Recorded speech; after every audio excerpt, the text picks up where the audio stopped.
시청자 여러분 안녕하십니까? 명쾌한 주 김현선입니다. 2020년 올해는 코로나19라는 신종 바이러스 출현 때문에 전 세계가 혼란과 어려움 속에서 힘든 시간을 보내고 있습니다. 코로나 전국 속에서 우리는 어떻게 살아가야 할지 진지하게 고민하고 대비를 해야 할 때입니다. 본격 시사 토크 명쾌한 주에서는 송년기회 포스트 코로나 시대 제주는 어디로라는 주제로 앞으로 2주간 2번에 걸쳐서 이야기 나눈 시간을 마련합니다. 오늘은 첫 시간으로 제1부 이제는 로컬이다를 주제로 미래자치문건연구소 유창복 소장의 이야기를 먼저 듣고 관련 이야기를 나눠보겠습니다. 명쾌한 주 지금 바로 시작합니다.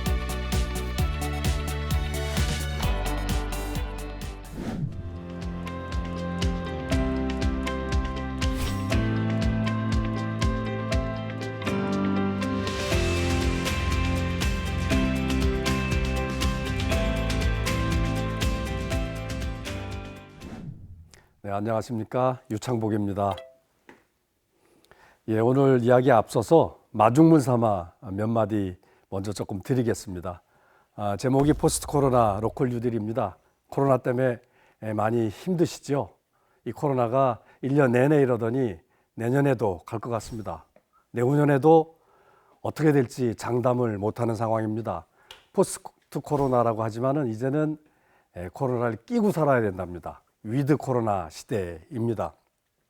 일상이 지금 다 무너졌어요. 우울증도 오고요.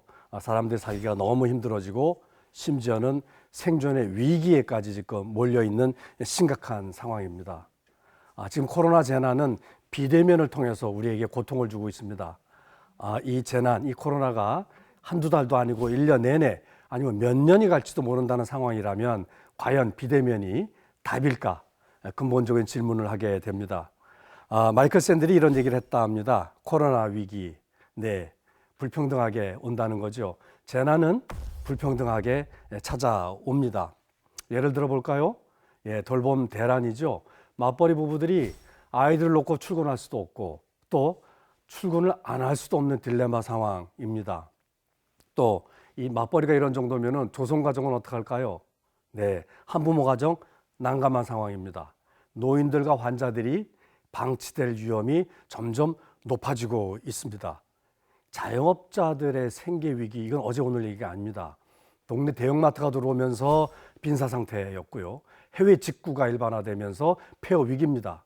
지금 코로나는 거의 확인 사살과 같은 상황입니다. 그나마 드나들던 단골도 발길을 끊게 한 것이죠. 지금 천만의 자영업 식구들이 생존 위기에 몰려 있습니다. 재난은 불평등합니다. 국가가 국민의 안녕을 위해서 영업을 중지하십시오 했는데 그 임대료는 왜 임차인은 당연히 내야 되고 건물주는 선처를 받아야 될까요? 이렇게 재난은 비대면은 대단히 불평등하게 우리를 괴롭히고 있습니다. 그렇지만 참 딜레마입니다. 만나자니 감염이 위험이고 안 만나자니 일상이 무너집니다.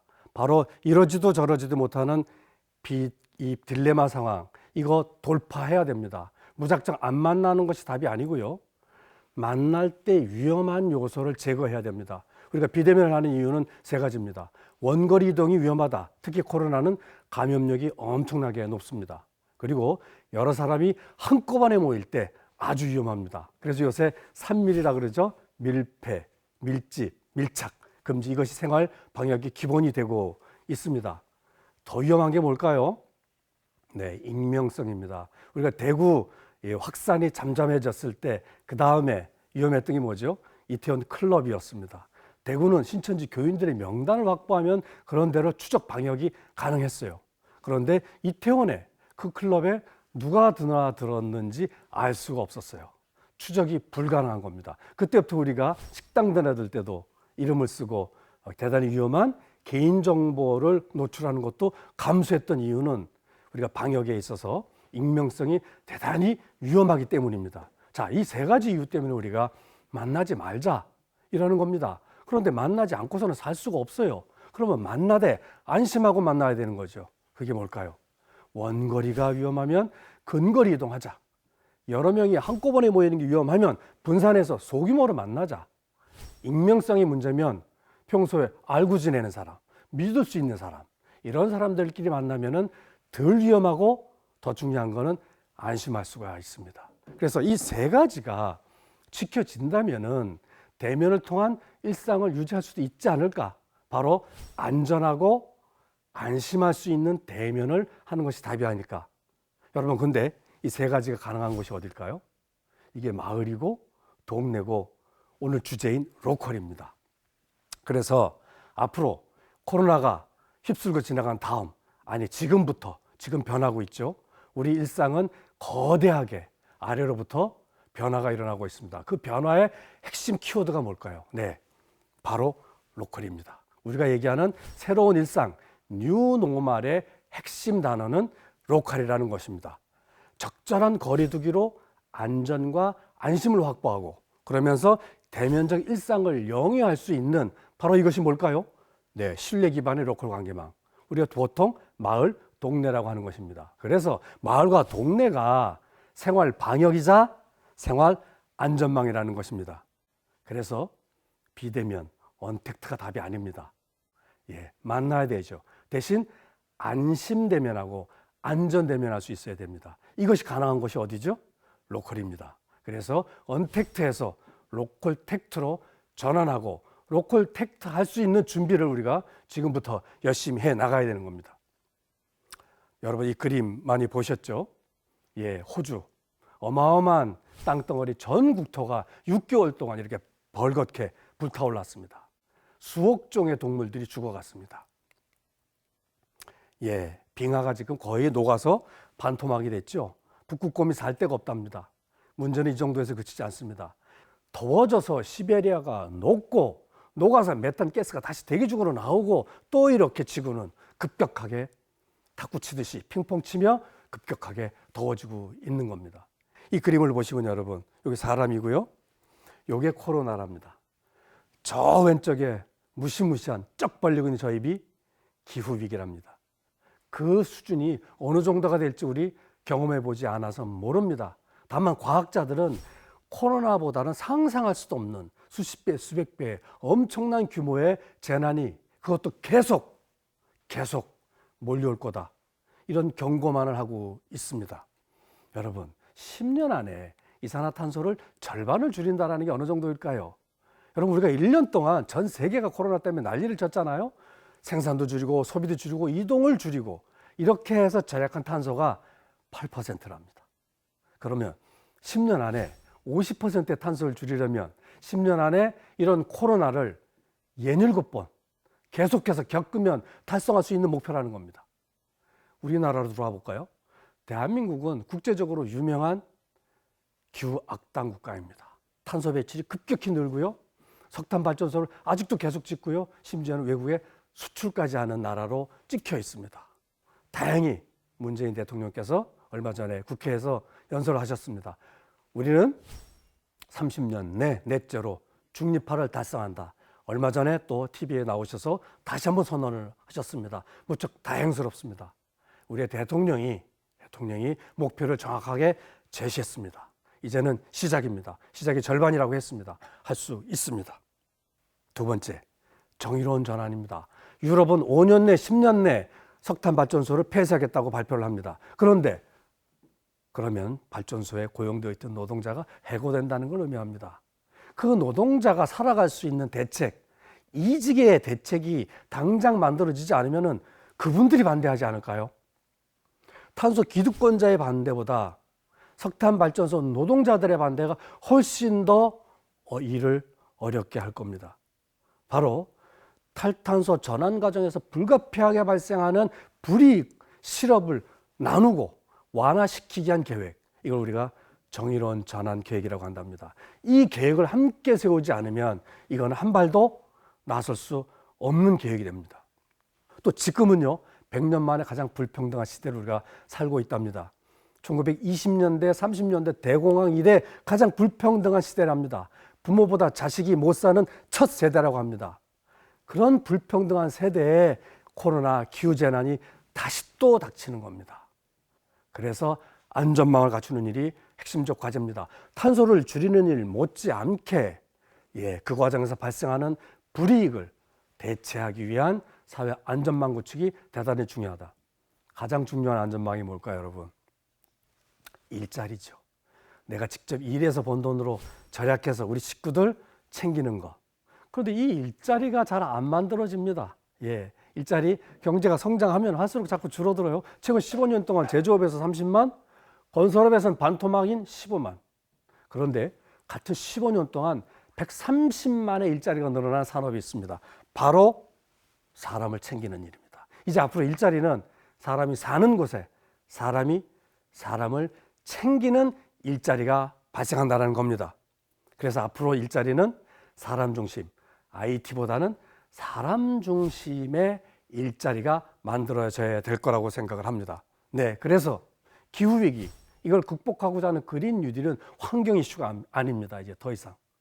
불평등, 이거를 극복하는 이슈입니다. 그래서 그린 뉴딜은 기후위기와 불평등을 함께 해결하는, 즉 환경 정의와 경제 정의를 함께 해결하는 두 마리 토끼를 한꺼번에 극복하기 위한 대책이라는 것을 강조드리고 싶습니다.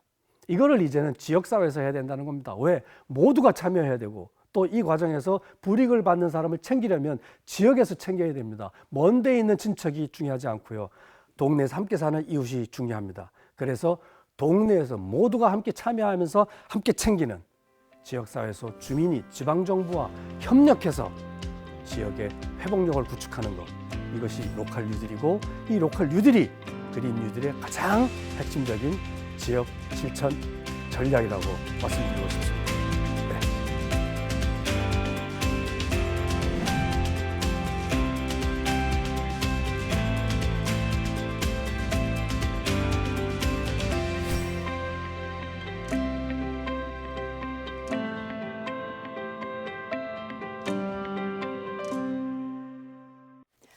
네, 그럼 본격적인 이야기를 좀 나눠보도록 하죠. 예. 아까 뭐 소장님이 이제 발제 강연도 하시긴 하셨지만 코로나 이후에 저희들의 모든 게 사실은 바뀌었죠. 일상부터 뭔가 어떤 경제적인 활동부터 다 바뀌었는데 패널 분들이 느끼시기에 참 이런 부분들이 참 많이 바뀌었다. 뭐 이런 이야기들을 좀 먼저 시작을 해볼까요? 예. 그런 것 같아요. 저는 이제 우리가 살고 있는 경제 체제의 근본이 이제 자유시장주의라고 하지 않습니까?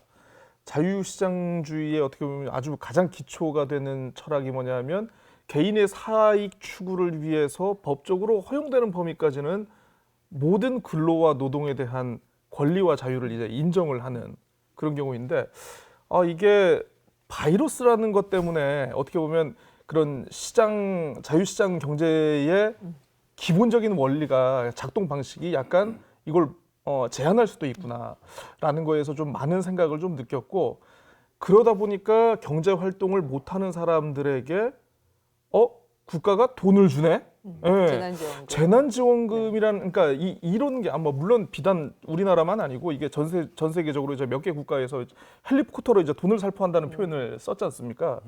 우리가 알고 있던 어떤 경제 시스템, 경제 체제의 패러다임이 확실히 코로나19로 굉장히 많이 바뀌고 있구나라는 걸 아마 보통 분들은 많이 실감을 하시지 않을까 싶습니다. 경제적인 부분에서는. 최근 코로나19 때문에 행사가 없으니까 축제도 없고 해서 이벤트 행사 기획 업체들이 상당히 힘들거든요. 맞아요. 그래서 그분들이 모임을 만들었죠. 협회를 만들고 해서 간담회를 한번 가졌는데 정말 눈물 겨울 정도로 정말 그분들이 힘든 삶을 올 한 해 살아가고 있구나 하는 걸 느꼈고요. 정말 소주 한 잔 제대로 먹지 못하는 상황이었습니다. 그래서 정말 저도 함께 눈물을 흘릴 수밖에 없었는데, 두 번째 간담회는 그 필수 노동자 중에 택배 노동자들하고 간담회를 네. 한번 가졌었거든요. 어제도 뭐 발표가 나왔습니다만은 그 우리 사회 재난 상황 시에 기능을 유지하는 그 돌봄 노동자라든가 택배, 뭐 청소하시는 분들, 이분들에 대한 우리 사회의 고마움을 다시 느낄 수 있는 기회가 이 코로나19로 인해서 생기지 않았나 이런 생각을 합니다. 한쪽은 수요가 완전히 줄어들어서 생기는 어려움, 한쪽은 수요가 폭증하는데 그만큼 어떤 인력 공급이나 예, 이런 그렇죠. 것들은 안 돼서 생기는 예. 어려움. 근데 저는 애들이 잘 걱정입니다. 네, 맞아요. 예전에는 선생님들이 미칠만 하면 방학하고 아, 엄마들이 미칠만 하면 개학했다 그래요. 그래서 학교와 가정이 적절하게 역할 분담을 네. 해서 애들을 챙겼는데 이게 무너진 거예요. 이게 다 가정으로 지금 떠맡겨진 건데 학교를 보낼 수도 없고 아이를 집에 가둬두는 것도 이제 한계에 왔어요. 이 와중에 잘 됐다. 우리 학교 안 보내고 사교육 프로그램 짱짱하게 짜야지. 이런 집 아이들이 있고 하루 종일 게임을 해도 누구 하나 잔소리하는 어른이 없는 집 아이들이 있답니다. 지금 우리가 코로나 속에서 힘들어하지만 그 이면에는 바로 가장 기본적인 아이들의 교육 불평등이 지금 더 구조화되고 네. 심화되고 있다는 것. 이 점을 우리가 꼭 보고 가야 될 것 같아요. 말씀하신 대로 이제 학교를 못 가고 하다 보니까 어떻게 보면은 좀 약간 학습권에 대한 모든 것은 이제 어떤 그 기존의 학교가 맡아왔던 역할이 이게 어떤 사교육이라든가 기타 다른 뭐 인터넷 뭐 이런 쪽으로 이렇게 좀 이전되는 현상이 급속하게 발달되는 보이는 것 같아서 사실 어떻게 보면 학교의 어떤 역할의 재배치, 학교의 붕괴 좀 이런 것도 약간 보이는 것 같아서 좀 약간 아쉬운 그런 측면이 있습니다. 이와 함께 학교에 대한 중요성이 더 부각되는 것 같고요. 그리고 우리나라 학교의 가장 큰 문제인 과밀 학급 문제, 이 문제를 반드시 해결해야 된다는 이런 주장이 이번에 있는 것 같습니다.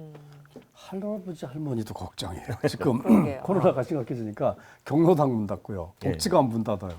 갈 데가 없어요. 네. 우울증이 옵니다. 그리고 심지어는 그 위험하다는 노래방에 오죽 답답하면 거길 가 계시는 분들도 있고 그래서 어르신들이 방치되지 않고 동네에서 어떻게 챙길까 이것도 코로나가 던지는 큰 숙제 중에 하나가 아닐까 싶습니다. 어떤 취약계층에 대한 문제가 조금 더 적나라하게 드러나기도 네. 하고 불평등의 문제가 더 적나라하게 드러나는 시점이기도 하고 경제적으로도 굉장히 어렵습니다. 예, 제주 같은 경우에도 사실은 많은 분들이 와서 보고 즐기고 하는 관광 산업에 많이 의존들을 하고 있는 제주인데 지역 경제도 굉장히 어려워요. 예, 이 지역 경제에 대한 얘기를 좀 먼저 해보죠. 그 특위에서 이제 아무래도 좀 많은 분들을 만나시고 또 의원이시니까 예. 지역구 의원 그 주민들도 만나실 텐데 어느 정도나 힘들다고 하시나요? 사실 이런 이야기 자체가 요즘 너무 민망할 정도이긴 합니다만. 네. 뭐 통계를 갖고 말씀드리자면 기업 경기 실사 지수라고 있습니다. BSI라고 하는데 최근에 비교해 보면 육지에 비해서 제주도가 상당히 좀 낮은 편이고요. 그러니까 이게 숫자가 낮으면 경기 악화를 예상하는 기업이 많음을 의미하는데 그리고 소비자 심리 지수도 3월에 70.2포인트였는데 최근에 98.4포인트로 오르긴 했습니다만 아직도 100 이하로서 좀 힘든 것 같고요. 특히 관광 분야 이쪽이 상당히 힘든데 그나마 주말에 개별 관광객들이 상당히 좀 제주를 최근에 찾았는데 또다시 최근에 또 코로나19가 상당히 악화되면서 또다시 힘들어지는 구조가 된 것 같습니다. 특히 연말에 소상공인들이 그 연말연시 이런 행사들을 하면서 상당히 좀 이득을 볼 수 있는 기회인데 이번에 좀 힘들어질 것 같고요. 그 작년 동월 대비해서 취업자 수가 상당히 지금도 8,000명 정도 줄어들고 있고 그 친환경 농업 하시는 분들 급식을 안 하기 때문에 또 경기 상황이 안 좋아서 좀 힘든 것 같고요. 감귤 가격도 상당히 좀 안 하락될 수밖에 없는 좋아지죠. 상황이죠. 예. 다만 두 군데 골프장이 호황이고 그리고 영어교육 도시의 충원율이 좀 역대 최고다 유학을 이런 못 소식이 보내니까. 들었습니다. 예. 네. 아무튼 주변에 보면 문을 닫는 가게도 많고 여는 가게도 많아요.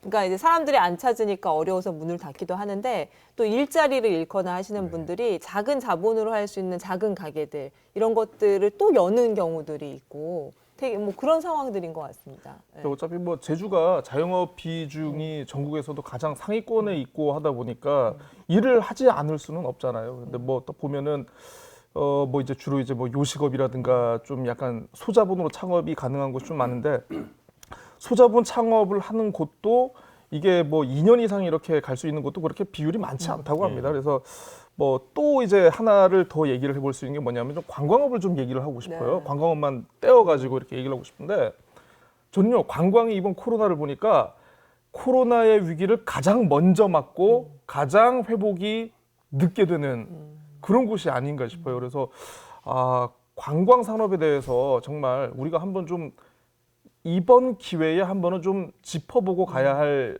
타이밍이 아닌가 그런 생각이 들더라고요. 그 아까 노동자들 말씀하셨는데 정부 차원에서 뭐 당연히 그래야겠지만 특수고용 노동자들이 상당히 관광업계에 많지 않습니까? 그렇죠. 가이드라든가 이런 부분에 대해서 어떻게 도정 차원에서 보살펴 줄 것인지 이런 재난 위기 때 어떻게 대응해 줄 것인지에 대한 고민들이 좀 정책들이 나왔으면 좋겠다 이런 생각을 합니다.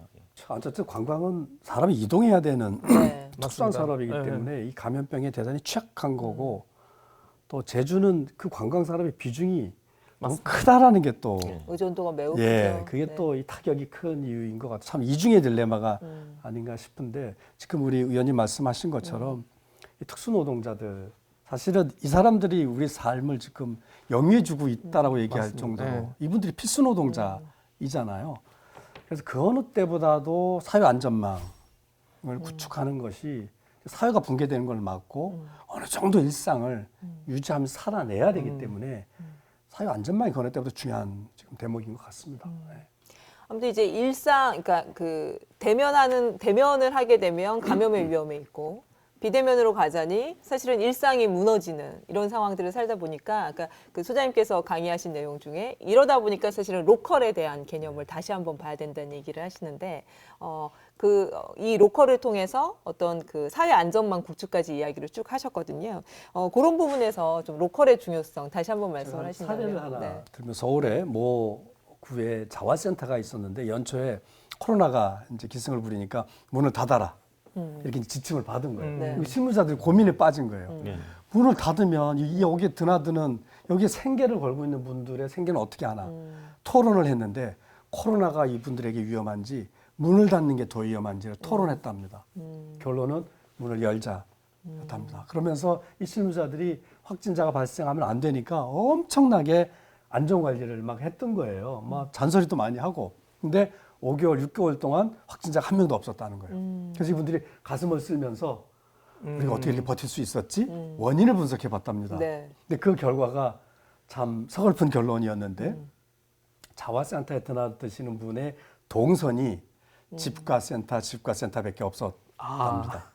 동선이 대단히 단순했기 때문에 감염될 위험도 적고 또 감염이 되었더라도 감염시킬 위험도 작았다는 것. 참 우울한 결론이긴 했지만 어쩌면 우리의 앞으로 일상이 이런 것 아닐까?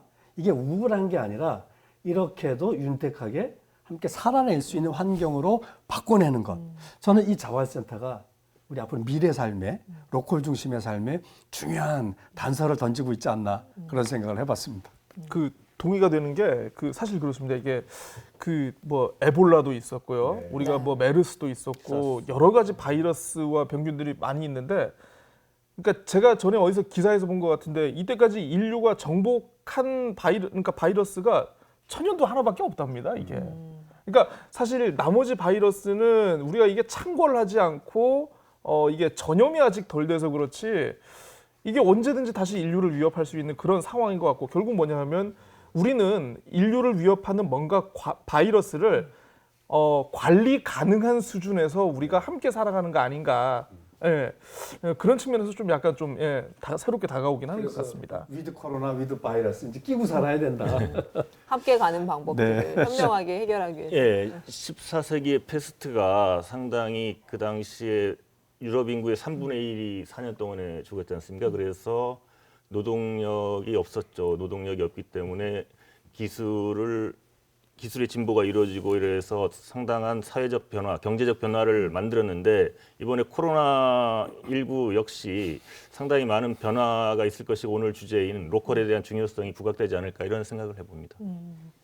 아무튼 저희가 아까 관광 산업 얘기가 잠깐 나왔었는데요. 의존도가 높을 수밖에 그쵸. 없고, 근데 이제 코로나가 계속 가게 되면 사실은 관광 산업은 위축될 수밖에 없고, 뭐 그렇다 보면 이제 실업이 발생할 수밖에 없고, 뭐 그런 상황에 있는 거죠. 그 안에서 그러면 로컬이 가야 될 길은 어떤 것인가라고 얘기를 하면서 제주도에서는 이제 제주형 뉴딜이라고 해서 이제 정부에서도 이제 뉴딜 이야기를 하고 있고, 그 안에서 이제 제주도가 제주형 뉴딜, 그린 뉴딜이란 것들을 해보겠다라고 이제 선언을 했어요. 맞습니다. 그린 뉴딜이 뭔지 고재희 기자가 잠깐 정리를 해주실까요? 네, 또 아까 소장님께서 이제 강연을 하셨지만 또 명쾌한주에서 또 제가 또 이런 정리와 설명 담당이기 때문에 그렇습니다. 이제 뭐 뉴딜이라는 건 이제 다들 아시는 것처럼 미국 루즈벨트 대통령이 이제 1930년대에 대공황 극복을 위해서 공공 부분에서 먼저 주도를 해가지고 뭐 건설이라든가 어떤 각종 사업을 일으켜서 이게 어떻게 보면 민간 부분에 이제 좀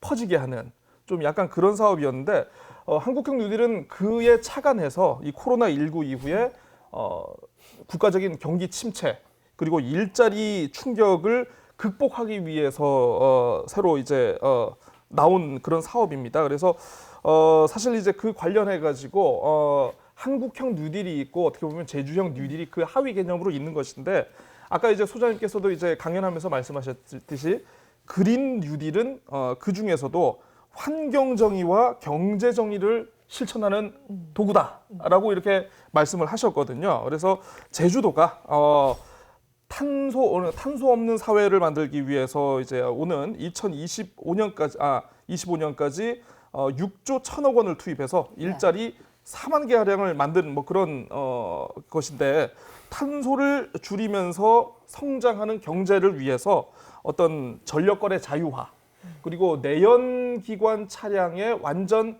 제로화를 지금 목표로 하고 있습니다. 그래서 글로벌 신재생 에너지 메카를 만들고 신산업을 육성 그리고 청정 환경 기반을 위해서 10가지 핵심 과제 중에 이제 4가지를 추진하는 게 바로 또 이제 제주형 뉴딜이라고 할 수 있겠습니다.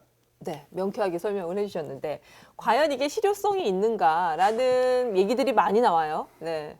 제가 통계를 좀 찾아봤더니 제주가 그동안 진짜로 일을 많이 하셨더라고요. 네. 카본 프리 아일랜드. 우리가 좀 일찍 추진을 했죠. 되게 좋아하시겠네요, 이 진짜로 방송. 예. 일찌감치 이 한 시대를 10년 전부터 예측하고 추진을 했죠. 준비를 사실은. 해왔습니다. 이렇게 통계를 보니까 제주 발전 설비의 37.5%가 재생 가능한 에너지 발전 설비라고 네. 합니다. 비중이 대단히 높은 예. 거죠. 그다음에 제주 전체 발전량의 14.4%가 재생 가능 에너지로 생산이 된답니다. 이건 전국 평균에 비하면은 상당히 높은 수치고 전기차 등록수는 뭐 압도적이지요. 네, 그렇죠. 근데 이제 여기에 조금 고민이 있습니다. 이렇게 선도적으로 열심히 해왔고 잘 하시겠지만 걱정은 2005년에서 17년 사이에 최종 에너지 소비 증가율은 전국 평균에 비해서 높아요. 전국은 2.6인데 3.5나 되고요. 그다음에 1인당 자동차 등록 비율이 0.83인데 전국 평균은 0.49예요. 거의 배에 가까운 자동차가 엄청 지금 많은 상태라는 네. 거고요. 아마 이게 2011년에는 이 승용차가 17만 대였는데 네. 40만 대로 지금 급증을 했어요. 이 그래프가.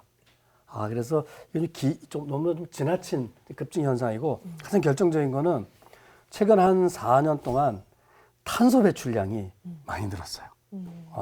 2013년에는 11만 8천 톤인데 17년에는 20만 8천 톤이에요. 거의 배에 가깝습니다. 연평균 한 15%인데 전국 평균으로 따지면은 전국은 2.3%인데 제주도는 지금 15%가 넘어요. 연평균 증가율이.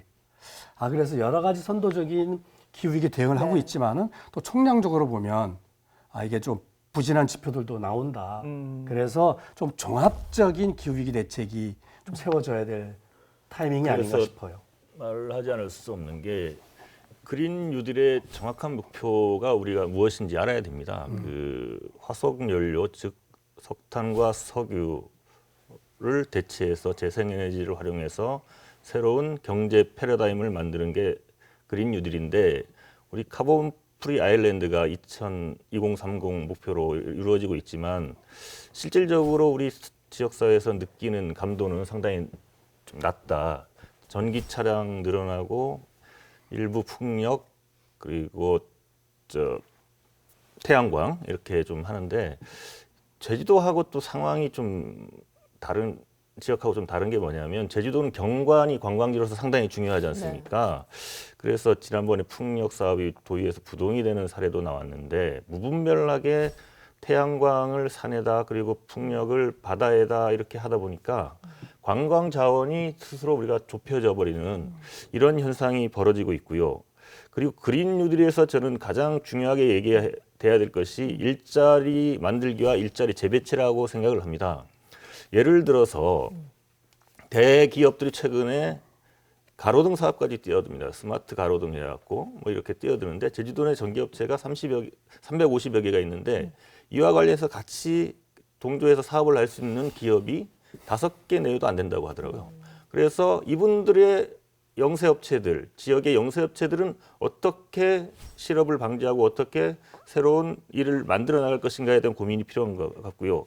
그리고 전기차만 하더라도 주유소, 카인테리어 라든가 차량 공업사들이 제주도에서 먹고 사는 사람들이 상당히 많습니다. 이분들도 벌써부터 어떻게 앞으로 전기차가 보편화됐을 때 살아갈 것인가 이에 대한 고민들이 상당히 많다는 점, 이런 부분들을 행정에서 꼼꼼히 챙기면서 그린 뉴딜 사업들을 추진해야 된다 이렇게 생각을 합니다. 지금 저 강선민 위원장님께서 이제 그 어떤 우리가 이제 탄소 없는 사회 그리고 그린 뉴딜을 실현하기 위해서 좀 약간 행정에서 좀 보완해야 될 부분에 대해서 지금 이렇게 말씀을 해주셨네요. 일단 적극 공감을 하고요. 근데 저는 좀 약간 다른 쪽에서도 좀 한번 바라볼 필요가 있지 않을까 싶습니다. 사실 뭐 그린 뉴딜이라든가 탄소 없는 사회를 추진하면서 우리가 어떻게 보면 지금까지 행정에서 결정하고 그걸 이제 밑에 집행을 하는 식으로 좀 약간 이게 오지 않았나 싶은데 사실 어떻게 보면은 정작 도민들은 우리 제주 사회가 가야 할 어떤 그린 뉴딜의 방향, 탄소 없는 사회에 대한 이해도가 저는 그렇게 아직은 높지 않다고 생각을 합니다. 일단 뭐 제 주변에 한정된 뭐 인력풀 때문에 제가 그렇게 느끼는 건지는 모르겠습니다만은 그 우리 지구 전체적으로 보면 이제 미국인들이 그 3억 5천만 명 정도 되는 그 사람들이요. 아프리카의 가나나 우간다에 비해서 60배 많은 소비를 하면서 굉장히 많은 탄소를 배출을 하고 있다라고 하더라고요. 그래서 결국은 보면은 이 탄소는 어떤 뭐 정부의 정책 그리고 기업의 그 정책에 따른 어떤 생산 활동도 중요하지만 결국 이거를 받쳐주는 소비자들이 변하지 않으면은 결국 이건 아무것도 될 수가 없다라는 그런 측면에서 어떻게 보면 도민들, 소비자들의 인식 변화와 행동 개선이 좀 많이 필요하지 않을까 싶습니다. 고 기자님 얘기 상당히 중요한 부분인데 그 공무원들부터 뉴딜, 그린 뉴딜에 대한 환경에 대한 중요성을 좀 깨달아야 되고 교육을 받아야 된다고 생각을 합니다. 충청남도인 경우에 환경 교육을 공무원들한테 의무화시켜서 그 환경 교육 도시를 추진하고 있는 사례들도 있는데요. 네. 지금 그린 뉴딜에 대한 개념조차도 거의 모릅니다. 솔직히 공무원들도 모르는데 일반 도민들이 알 수도 없는 것이고 그리고 이 뉴딜 사업이 가장 중요한 부분은 뭐 정부 차원에서도 마찬가지입니다만 지속 가능해야 되는 거죠. 도지사가 바뀌면 또 안 하고 대통령이 바뀌면 안 하고 뭐 이런 것들이 아니라 지속 가능해야 되는 것이고 그래서 뭐 정부든 제주든 간에 그 뉴딜을 하는 분들 간에 그 소통과 교류를 하는 뭐 제주형 뭐 뉴딜 연합 이런 조직들이 좀 필요하지 않나 이런 생각을 합니다. 아무튼 이제 성장을 위해서 희생되는 계층이 생기고, 그렇죠. 그리고 이제 약간 치적 위주의 급한 어떤 정책 방향이나 속도 때문에 사실은 공감대가 이루어지지 않아서 밑에 주민들과 어떤 함께 이렇게 한 방향으로 가는 부분들이 굉장히 미흡한 부분들, 뭐 이런 얘기들을 해주셨는데, 그러면 소장님 저희 이제 제주의 그린 뉴딜 방향은 어떻게 가야 될까? 네. 그 뭐 좀 아까 제가 종합적인 대책이 필요하다고 했는데 일단 건물에서 전력 사용을 많이 줄여야 됩니다. 건물 숙박업소 특히 이제 제주는 숙박업소들이 많지 않습니까? 호텔 등 고에너지 산업이거든요. 건물에서 에너지 절감할 수 있는 방안, 요즘 그린 뉴딜이라든지 그린 리모델링이라든지 여러 가지 방책들이 나오고 있고요. 그다음에 쓰레기 폐기물, 특히 이 관광지에서 나오는 폐기물 이게 대단히 취약하거든요. 그래서 폐기물 관리도 제대로 좀 잘 해야 되는 측면이 있고요. 그다음에 도시에서는 건물하고 자동차에서 나오는 탄소가 제일 많습니다. 그래서 조금 전에 말씀드린 건물과 자동차, 우리가 내연가스를 줄여야 되지만 또 전기자동차가 급격히 많아지면 그것도 다 탄소를 유발시키는 거거든요. 그래서 총량적인 수요 관리가 함께 들어가야 된다라는 점. 여기를 누르면 저기서 새버리면 이런 풍선 효과가 나버리면 전체적으로 효과가 없는 것이죠.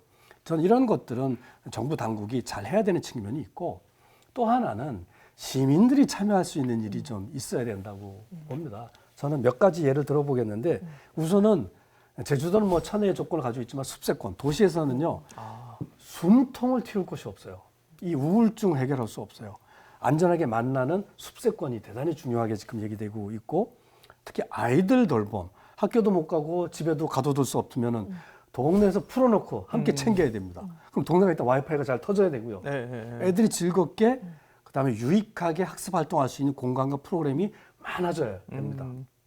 그다음에 어르신들과 약자들, 아픈 사람들, 특히 이 코로나 재난 상황에 대단히 취약한데 이분들을 챙기려면은 의세권이라고 하는데요.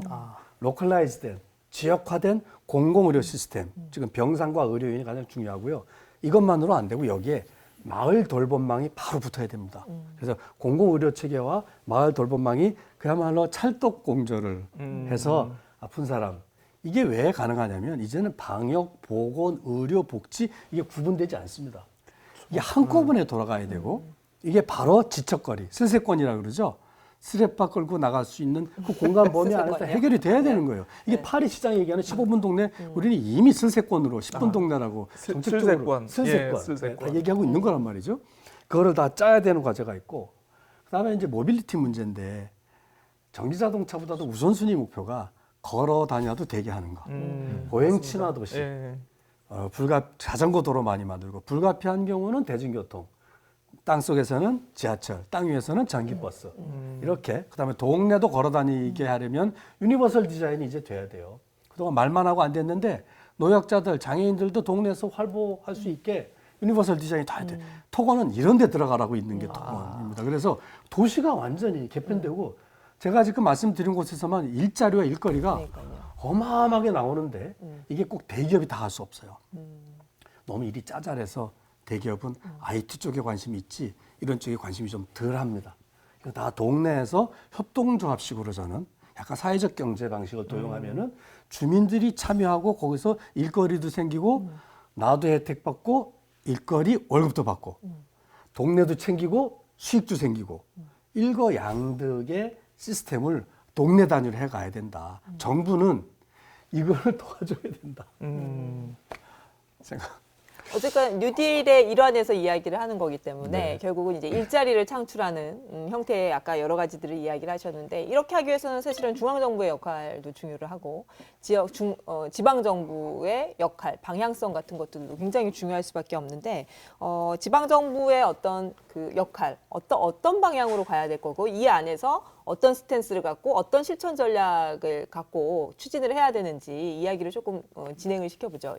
예, 과거 같으면 이런 정부 프로젝트 사업이라고 하지 않습니까? 이러면은 지방정부에서는 국비, 지방비 매칭해서 사업을 따오려고 계획 세우고 제출하고 아이디어 공모하고 뭐 이렇게 합니다. 근데 지금 이 그린 뉴딜 형태도 과거와 유사하게 지금 되고 있어서 상당히 많은 우려와 비판이 나오고 있는 게 사실이거든요. 좀 창의적인 더 아이디어와 정말 진지한 논의가 좀 필요한 시점인데 그 글로벌 그린 뉴딜의 책을 쓴 제러미 리프킨 같은 경우에도 그 책에서 피어 어셈블리, 그러니까 참여자가 동일한 자격을 갖는 동배 의회를 주장합니다. 300여 명의 민관의 사람들이 모여서 그린 뉴딜 로드맵을 수립하는 이런 조직을 만드는 것들이 상당히 좀 필요하다고 강조하고 있고요. 4대 강이나 사업이라든가 창조 경제 같은 경우에 대기업들이 뭐 특수적인 산업을 영역을 차지해서 이렇게 하는 방식으로 돼 있었는데 이제 그린 뉴딜 사업들은 사회 구성원 모두가 참여하는 관과 민과 관이 모두가 참여하는 그런 구조 속에서 수평적 그리고 투명하고 개방적인 네트워크 속에서 사업이 이루어지고 추진되어야 한다 이렇게 생각을 합니다. 저는 개인적으로 그 영화 남한산성에서 굉장히 재미있는 대사가 하나 있었습니다. 혹시 뭐 보셨는지 모르겠습니다. PPL은 아니고요.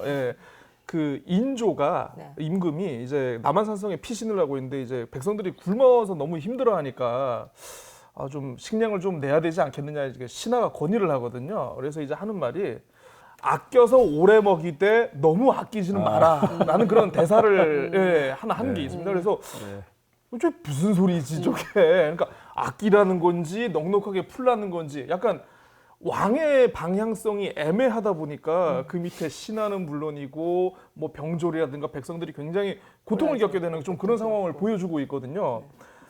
지방자치단체가 주민들의 어떤 복지와 복리에 관한 사무를 원래 전담하는 곳이지 않습니까? 사실 어떻게 보면은 그러면 경기도 도민이 받을 수 있는 어떤 복리라든가 부산 시민이 받을 수 있는 어떤 주민 혜택이라든가 복리라든가 제주도민이 받을 수 있는 복리가 좀 약간 차이가 나고 이렇게 돼야 한다고 보거든요. 그래서 사실 어떻게 보면 지방에서 줬던 재난지원금이 어떻게 보면은 지역에서 자기 지역민들한테 이 정도를 해줄 수 있다라고 경쟁을 붙인 어떻게 보면 첫 시발점이 아닌가 싶기는 한데 아직까지는 보면은 지방 정부가 이런 걸 하기에 좀 약간 한계가 많은 것 같습니다. 예를 들어서 기본적으로 재정도 많이 없는 것 같고 아무래도 좀 여러 가지 제도적으로도 뭔가를 해보려고 해도 이게 좀 약간 막히는 게 좀 많은 것 같은데 좀 그런 거에 대해서 좀 약간 제도적으로도 좀 많이 풀 거는 좀 풀고 또 일단은 기본적으로 공직 사회 자체가 좀 더 아이디어가 좀 넘치고 좀 뭐라고 해야 되지? 시민들의 입장에서 좀 약간 창의적인 행정을 좀 많이 구현할 수 있는 좀 그런 분위기가 좀 빨리 와야 되지 않을까 싶습니다. 지방 정부의 권한이 조금 미흡하다 보니까 사실은 참여를 이끄는데 한계가 있다는 그렇게 봐야겠죠. 지금 K방역이라고 우리가 국제적으로 칭찬을 많이 받고 있고 현재까지는 선방을 하고 있고 마지막 시험 때 네. 이제 올라와 있다고 생각을 하는데 국가는 약간 준전시 같은 상황입니다. 그래서 그거는 약간 탑다운의 명확한 지침이 중요하고 그래서 일관된 방역의 원칙과 전략을 제시하는 게 국가의 임무라고 보고 거기에 따르는 여러 가지 제도적인, 재정적인 지원을 하는 것이 국가라면 이번 코로나 때 여실히 드러났습니다. 실제 현장에서 방역은 지방정부가 했습니다. 그렇죠. 왜냐하면 그냥 보이거든요. 보려고 하지 않아도. 절실하게 삶이 무너지는 이 현장을 보기 때문에 지방정부는 가만히 있을 수가 없어요. 여기 의원님 계시지만 맨날 현장 도는데 눈에 밟히는데 그냥 가만히 있을 수가 없는 겁니다. 그래서 없는 돈이지만 팍팍 긁어서 5만 원, 10만 원 재난지원금 내놓는다고 할 때 중앙정부는 3개월 동안 토론하고 있고요. 그렇죠. 바로 지방정부가 먼저 움직인다. 그리고 사례가 나오면 중앙정부는 부작용은 저거고 저 제도적으로 이것만 보완하면은 전체 시행해도 되겠구나. 약간 뒤늦게 나오는 거죠. 그런 의미에서 보면 우리 사회에 혁신의 선순환의 고리가 형성됐다. 지방정부가 시도하고 중앙정부가 보완해서 받고 전면화하고 이런 의미에서 저는 특히 재난시대에 지방정부에서도 시군구 기초정부 그중에서도 읍면동 수준이 가면 갈수록 더욱더 중요한 단위가 아닐까. 상향식으로. 그렇습니다. 네. 이 말씀 상당히 중요한 얘기인데요. 그 스탠포드 대학의 프랜시스 후쿠야마 교수가 있지 않습니까? 역사의 종언이라는 유명한 책을 쓰신 분인데 그분이 트러스트라는 책도 썼었습니다. 대한민국 사회를 이번 코로나19를 바라보면서 신뢰의 문제로 봤거든요. 과거에는 대한민국 정부와 국민 간의 신뢰가 상당히 낮은 단계로 봤는데 이번 코로나19를 통해서 수평적이지 않았다고 봅니다. 수직적 신뢰관계가 상당히 향상이 된 국가로 이렇게 평가를 했고 그 가운데 제가 봤을 때는 그 지역의 역할 상당히 중요했고 또 하나 우리가 잊지 말아야 될 것이 제주도가 가장 높게 나왔습니다만 그 자원봉사 시민들의 자발적인 봉사 활동이 이번 과정에 자기 목숨이 위태로울 수 있음에도 불구하고 상당히 많이 했다. 대구, 제주 이런 부분들이 서로가 신뢰, 국가와 시민사회 이렇게 신뢰가 있기 때문에 가능하지 않았나 이런 생각을 합니다.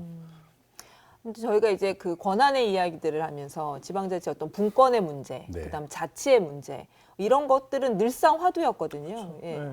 제주 특별자치도가 분권의 문제, 자치의 문제를 여전히 화두로 저희가 계속 이야기를 하고 있는데 특별자치도가 어떤 식으로 좀 이 부분을 접근을 해야 될지 약간 고민스럽거든요. 좀 제언을 해주신다면 어떨까요, 소장님? 네. 좀 전에는 중앙정부가 지방정부에게 자율적으로 지역 특성에 맞게 대응할 수 있도록 권한과 자원을 많이 주라. 그래서 이게 분권이거잖아요. 네. 이제 또 한 번의 분권이 있어야 된다.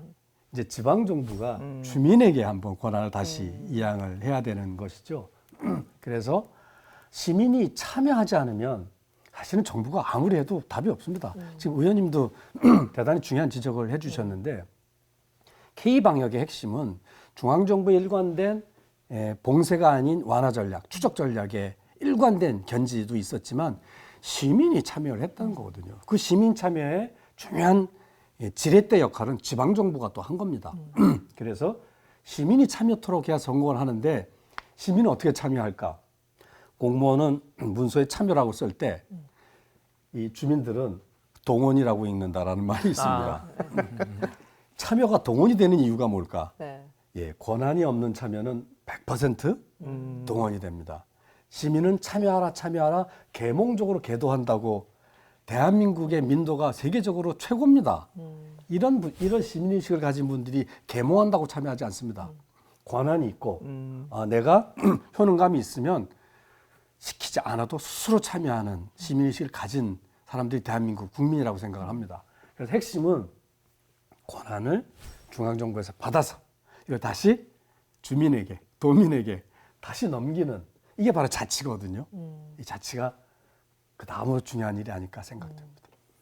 말씀하신 부분이 권한의 또 재분산이라고 할 수 있는데 그 제주특별자치도가 되면서 제도 개선을 지금까지 6번 이상 했지 않습니까? 그러면서 5천 건 이상의 권한 이양이 이루어졌는데 그게 자치단체 중심으로 이렇게 이루어지다 보니까 주민 참여 관련한 부분들은 좀 더디게 이루어지고 있고 특히 행정시장 직선제 또는 뭐 기초단체 부활의 요구가 상당히 많은데 이게 실질적으로 이루어져야 주민 참여가 이루어지는 것입니다. 그런 부분들이 안 되고 있다고 생각을 하고요.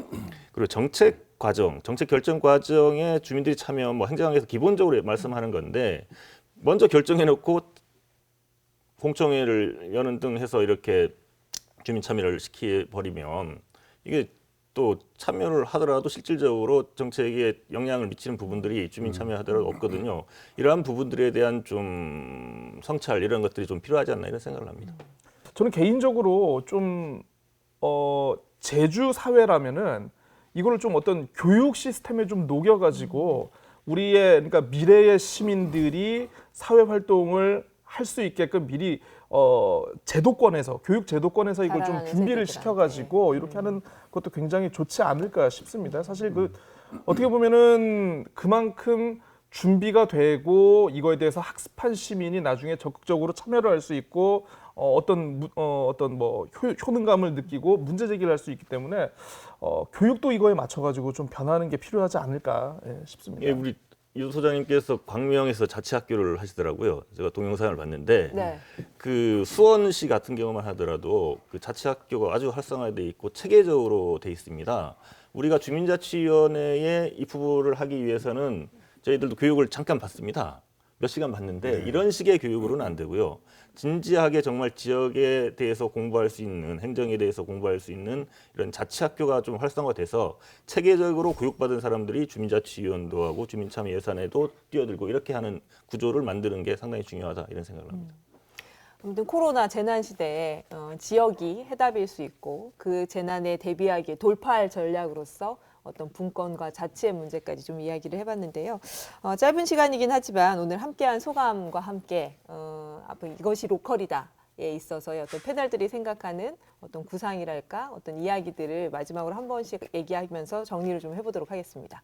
네, 소장님부터 좀 띄워주실까요? 멀리 사는 가족과 친척이 우리 생명을 돌보는 게 아니라 어제 주차하다가 싸웠더라도 바로 아래층에 그 이웃이 우리가 위급한 상황, 절실한 상황에 도움이 된다는 사실이죠. 그래서 로컬, 동네가 앞으로는 살 길이다. 그래서 동네가 함께 나서서 마을도 지키고 지구도 지켜야 됩니다. 그리고 불평등도 해소를 해야 됩니다. 그러려면 동네 단위의 민주주의, 마을 민주주의가 잘 만들어져야 되고 또 이 민주주의의 힘으로 마을 경제가 서야 됩니다. 그래서 동네 사람은 동네 사람이 챙기면서 일자리가 생기고 그 일자리로 자기 일상을 안전하게 꾸려갈 수 있는 동네에서 서로 믿으면서 살아갈 수 있는 로컬 경제, 로컬 민주주의가 답이 아닐까 생각합니다. 네. 의원님. 네. 예, 너무 긴 시간입니다. 코로나19가 하루속히 종식이 되어서 활기찬 일상으로 돌아왔으면 하고요. 오늘 주제인 그 로컬 뉴딜, 우리 지역 중심의 생각들을 할 수 있는 기회가 빨리 왔으면 좋겠습니다. 네. 그 말씀을 해주셨는데 어떻게 보면 이제 우리 오늘 로컬에 대해서 얘기를 하면서 우리는 뭐 일단 순으름이라는 너무나 좋은 가치 체계를 가지고 있지 않습니까? 저희 제주는. 그래서 그걸 보면은 뭐 예전에 있던 말 중에 뭐 빨리 가려면 혼자 가고 멀리 가려면 같이 가라라는 말이 있듯이 로컬을 중심으로 서로가 이제 손을 잡고 멀리 이 위기를 함께 이겨 나가야 좋지 않을까, 이겨 나갔으면 좋지 않을까 싶습니다. 네. 로컬이 해답인 시대에서 사실은 그 순우룹이라는 공동체 문화가 발달한 제주가 또 다른 어떤 가장 그 본보기가 될 수 있는 기회가 될 수도 있겠다는 생각이 듭니다. 네. 편안한 토요일 오전에 함께한 명쾌 한 주 어떻게 보셨는지 모르겠네요. 다음 주에는 송년기획 2번째 시간으로 관광이 사라진다를 주제로 찾아오도록 하겠습니다. 저는 다음 시간에 뵙겠습니다. 고맙습니다.